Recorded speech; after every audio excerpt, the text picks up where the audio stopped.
Hey guys, so it's a rainy day here in Brighton, but I think that's the perfect day to make some bread.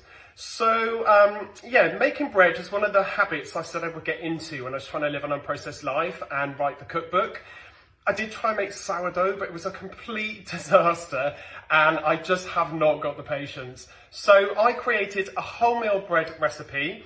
I add seeds to it, but you can also tinker with it, maybe add some spelt flour or some rye flour if you want. Now, bread is one of the things that's really got a lot of the attention with UPF. You know, we know that it contains, some breads are like over 20 ingredients. They've got emulsifiers, preservatives, all sorts of ingredients that are added to it.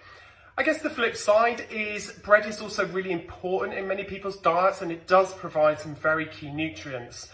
So there is a sort of grey area there in the argument for UPF.